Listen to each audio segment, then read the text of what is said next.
Okay, everyone, hello. Thank you for coming. Shantrell Jenkins is here today to speak to us for our first featured alumni talk in spring, and she is from Student Personnel and Higher Education. Shantrell, you can go ahead and take it. Hi everyone. So like she said, my name is Shantrell Jenkins, and I'm a second-year student in the Student Personnel and Higher Education program. As you all know, I am an FOS scholar. I had FOS when I was an undergraduate student. Now I'm actually in graduate school, and I plan to graduate this April with my master's degree in Student Personnel and Higher Education. And I'm also a graduate assistant right now at the Institute of Black Culture for Black Affairs. As you all can see in my bio, I supervise students. I do a lot of the programming for our department. I coordinate a lot of the trainings, and I do a lot of trainings with our student ambassadors as well. So I guess I'll go ahead and just start off by talking about just my experience as a student here, what I was involved in, and then throughout my talk, feel free to ask me any questions or interrupt or anything. So as an undergraduate student, I was very involved. That was really one of my downfalls. As an undergrad student, I thought I could be that student leader that I was in high school, where I was involved in everything. I was involved in band, I did cheerleading, I did all the sports and all the student clubs, but once I got here, I definitely realized I couldn't be the same person that I was in high school. As an undergrad, I was an Ideal Ambassador, which was in the Ambassador for Student Activities. I was really involved in student governments. I did a lot of stuff at the Young Leadership Conference that they had. In addition, I was inducted into Savant Leadership Honorary. I did a lot of things with Black Student Unions, so I had a lot of executive board positions for Black History Month, which is what I was really involved in. I was a teaching assistant for chemistry department. I was a member of AmeriCorps, and the list goes on and on and on, as you can see. So that was definitely one of my downfalls, as I said before, just because I was so stressed out. I was definitely over-involved. I struggled my first and second semester once I got here. I had a very low GPA because I couldn't balance it all. As I told you all before, I had chemistry class. My chemistry class was at 7:25. Everyone told me, my advisor would tell me I had to take all these set classes at this particular time, and no one told me, no, you don't have to take these gen eds right now. They're like, no, you have to take this right now. So I didn't know that I could do it on an individual basis, I could make my own schedule. So that was very stressful. And I think for me, although I was very involved on campus, I think it exposed me to student affairs and the reason why I want to work with students and to connect with them, because I pretty much worked in every aspect of campus, even as a graduate student, and exposed me to student affairs. Before, as an undergrad student, I thought about it before, but I was in the pre-health track, and then I decided to change my major 3,000 times. So I went from nursing, and then I also did occupational therapy, and then I wanted to be a doctor, then a teacher. It was just all over the place. So eventually I was like, okay, I'm gonna do occupational therapy. That's what I'm gonna do. And once I graduated, I still wasn't really sure if that was for me, so I decided to take a year off. I took a year off. I was still working here in Gainesville. I was working actually as the office assistant for Classic Fair Catering and the Rights, and I did that. And even during my experiences in the catering office, I worked directly with students. I placed their student their orders for their catering events, so that was really good. And then one day, sitting on the 20 bus on my way to campus, it hit me. It was just I don't want to do occupational therapy anymore. I think I started thinking about my experiences with occupational therapy. Sometimes on the bus I would doodle in a notebook my personal statement prepared, and I just couldn't figure out if that was for me. And I realized in that moment, sitting on the bus, that wasn't for me. I was doing it because I am a first generation college student. So when I got to UF, my family told me I have to be the doctor, I have to be the lawyer, I have to be the best of the best, and it was a lot of pressure. So I felt I was pressured into going into a field because of the money. And I realized I wanted to go into something that I was passionate about. I knew I wanted to help students. I knew I wanted to help people accomplish their goals. But I knew that going to the medical field wasn't the only way to do it. So I decided to switch gears and apply to the Student Affairs program. Literally, it was so late, so last minute, so many applications were already due. I literally was only able to apply to 3 schools in Florida, and I took my chances, and then I got in, and everything kind of worked out. For UF's program, I will say that everything works out as planned, just because initially, they didn't get my application. I applied to UF's program, and they got my application 2 weeks late, although I mailed it here in Gainesville. Don't know how that happened. And literally I didn't think I was going to get in, and I had to reapply to so many different things, talk to our program coordinator, and finally at the very last minute, the last day to get accepted into the program is when I did. And it was a great opportunity. And I think for me, what I wish I probably would have known as a UF student, although since I am in graduate school and I don't have the FOS scholarship anymore, I do have a graduate assistantship, as what you were talking about earlier. So with my graduate assistantship, it pays for my tuition, but not my fees. It pays for my health insurance, which is great because I didn't have health insurance, and it also gives me a $13,000 stipend. And the only thing that I say that I wish I knew about scholarships is because I didn't know there were scholarships that pay for my fees. So right now I am taking out loans every semester to pay for my student fees and to pay for books and things like that, which I wish I would have known prior to getting into my program that was an option. Like I could have applied for something like that. I think also too, something else that I wish I would have known as a graduate student is that even if you apply for schools out of state and you get a graduate assistantship, they'll pay for you as if you're an in-state person, so you don't have to pay the difference. Like, so for example, if in-state is $5,000, out of state is $8,000, you don't have to pay the $3,000 difference. They'll still consider you in-state. So I wish I would have definitely explore my options. Like, definitely explore your options. Don't feel like, oh, I have to stay in the state of Florida. There is funding out there for you, so don't feel like you have to limit yourself to what you want to do. Another thing I wish I would have done too is to keep a master copy of my resume. Definitely thinking back at all of my experiences and looking back, I'm like, oh my gosh, what did I do here, here, and here?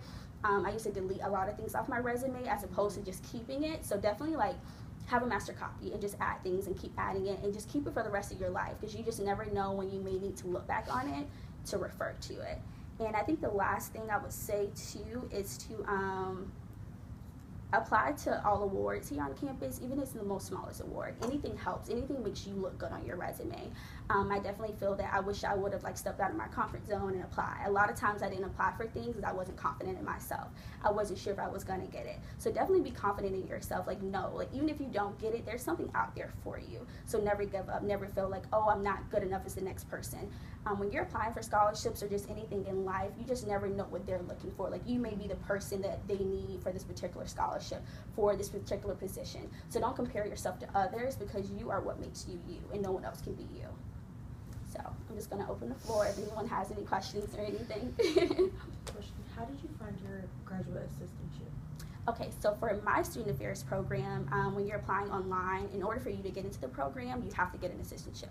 So fortunately for us, we have a website that has all of the assistantships that are open. So I just clicked on it, and we actually had to do a separate application. So I did 3. I did one UF application, one application into the program, and then you had to do another one for your assistantship. Also, another way for other schools, you can probably just Google graduate assistantships, maybe even contact the person who's over the department, ask them about maybe potential graduate assistantships that are open. Also, teaching assistantships too. So if you got an A or B or whatever in a class, ask the professor for next semester if they're looking for a TA. You can also do that as well, and TAs and GAs, we get the same benefits.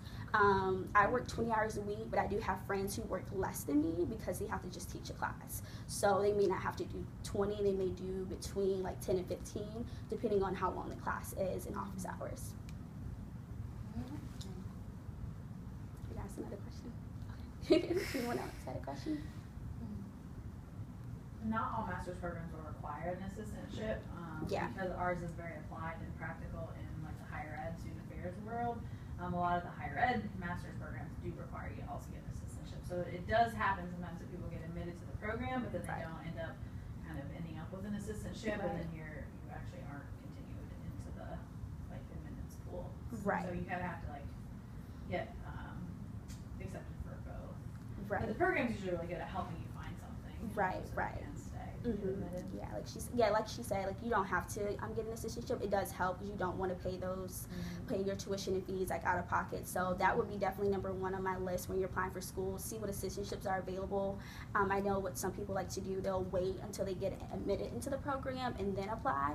I would kind of try to do it simultaneously, just because I had some friends where they applied to like 10 to 15 graduate programs, and then they waited until they got in, and then they decided to apply. Definitely, you don't have to apply for 10 to 15, but if you have like your top 5, maybe start exploring like what assistantships or what funding is available, just to see, just so when you do get in, you'll also have like backup. Like, you've already applied, you've already talked to a few people who are waiting for you to get into your program, so that way you will have like funding for it, too. Was the IBC the only one you applied to? No, I applied to other areas as well. I think for me, I wanted to go to the IBC because I wanted to work in diversity. I definitely wanted to get more exposure, because I felt like that was the only part of campus that I hadn't really worked in, is with diversity. And I also wanted to make an impact on my community. I thought about, what do I want to leave here at UF? I've been here since 2009. What can I do to leave my legacy and leave my mark here? So I wanted to work at the IBC, because that way I'll know that I'm leaving my mark there for other students to follow.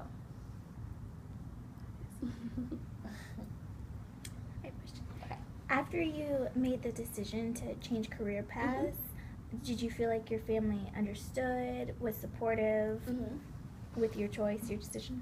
Well, about that, well, actually for me, I think that, actually, I'm gonna be honest, I actually lied and told my mom I was still doing occupational therapy, so, because I was afraid. I really was afraid, because I wasn't sure if she would support my decision.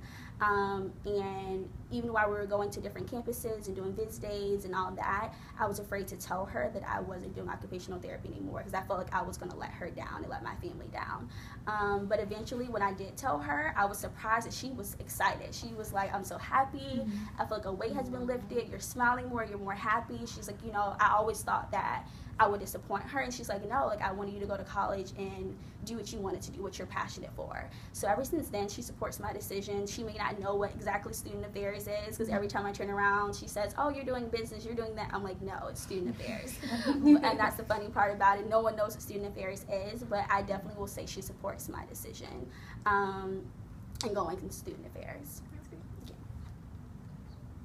So how do you decide what to keep on your, like, let's say, because what I do is just delete, like, for what I'm applying for, I delete, like, what I don't need, what stands out more. So how do you decide on what, like, should go on a concrete, like, master resume? Okay, so your master resume is essentially everything you've ever done. So since you say you're first year, right?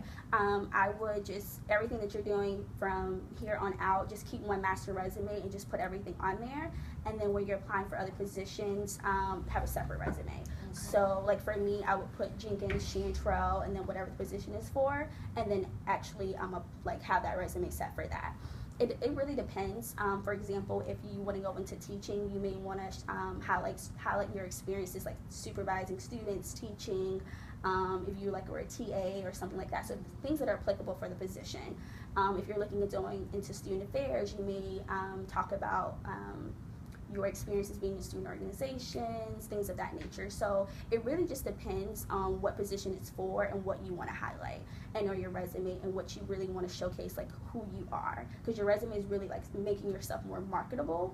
And even if you are in a position where you don't feel like it relates, like if you want to go into health and you've been doing a lot more things into law, there's so many ways where you can show your transferable skills that can be utilized in that position. So definitely don't sell yourself short. Definitely highlight your skills. And also too, another thing you can do is go to the CRC, talk to them one-on-one. Also talk to other people who are in the field. So for example, for me, since I am looking for jobs right now, I've been having a lot of professionals, like student affairs professionals, like look at my resume, critique it, tell me what needs to be taken out, what needs to be added. So definitely have people within that field critique it as well, because they'll be able to tell you what you need to be successful and what makes yourself more marketable. So definitely like utilize other people as well. And I know, like, I want to go into graduate school. So do you think I should, because, like, a lot of people, they say, oh, like, make those relationships with professors now. So, like, when you need not resumes, reference letters and things like that, they'll be willing to write it for you. Right. So when do you think I should start that process? Like, as soon as possible? I think start it now, but make sure it's genuine. Just don't go there just to ask a question. Definitely make sure it's genuine, because they can definitely see through that. Also, you can make connections just by going to office hours, talking to the professor. Also just keeping track of your grades, like getting an A in the class. I know a lot of professors at times, they'll say, if you get an A in my class, I'll write you a letter. But some professors may say, if you get a B minus or higher, I'll still write you a letter. So definitely start building those connections now. If you have that one teacher you really connected with, stay in contact even after the semester is over. Stay in contact with them, maybe reach out to them every once in a while. Even like student organization advisors. So it doesn't have to just be your professors, you can be just pretty much anyone, but definitely make sure you're bonding with at least one or two professors, just because with most programs they at least ask for one or two references from like someone like in academics. So definitely like build the connections with them.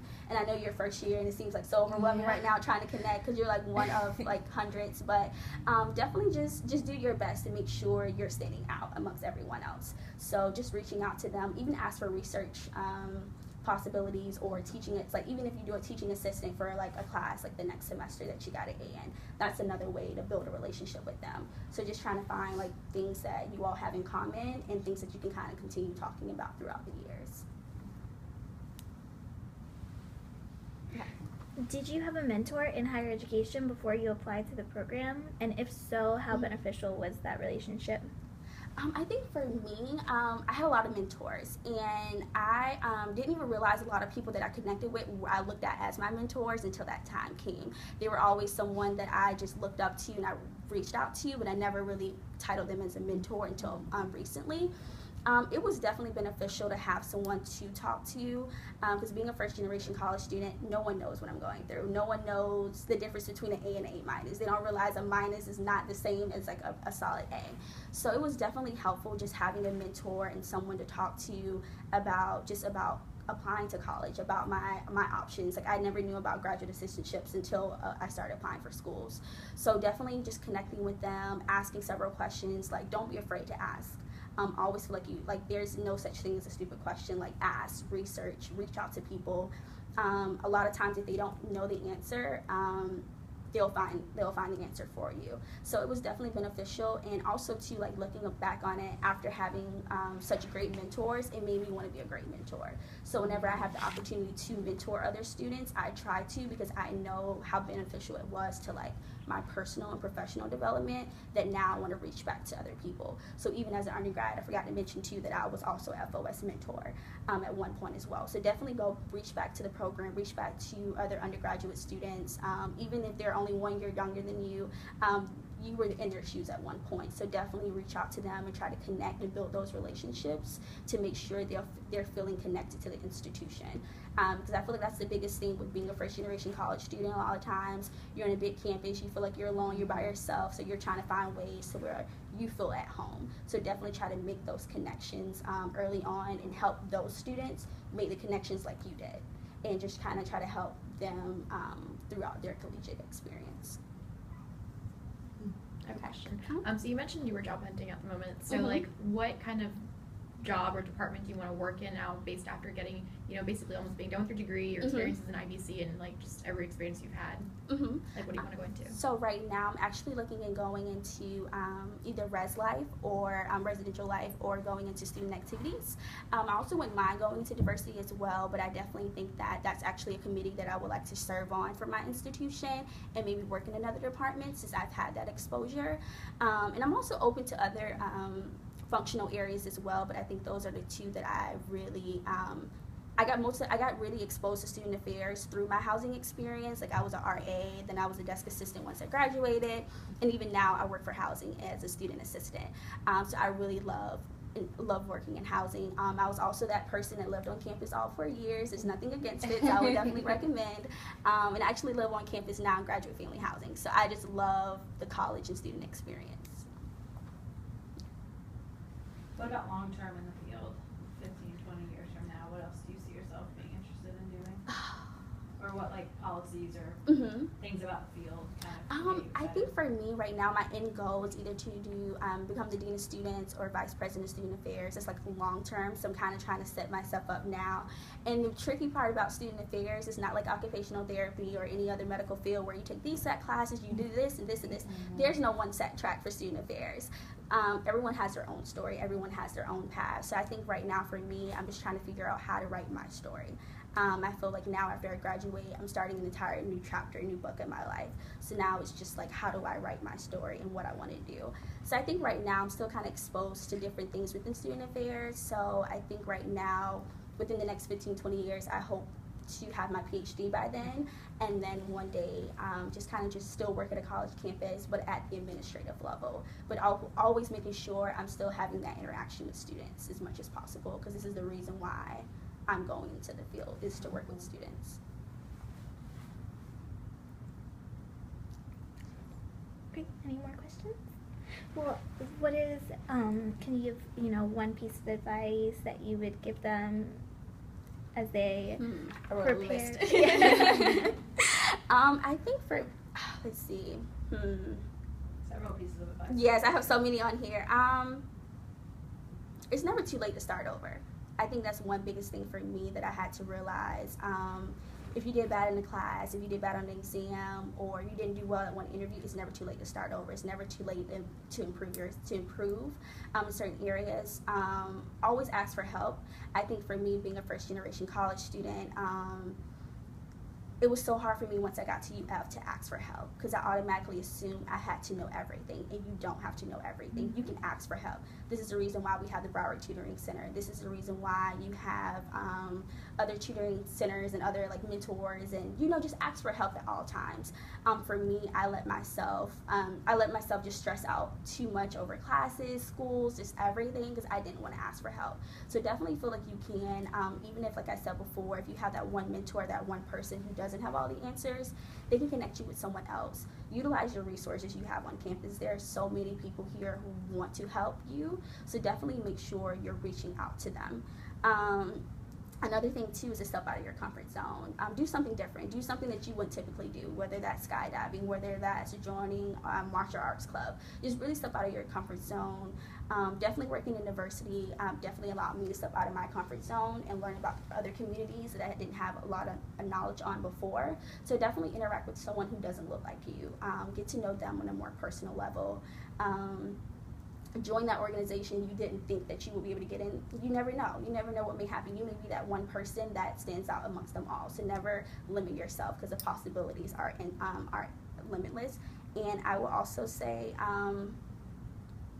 no idea is too small when it's planting a seed for something great.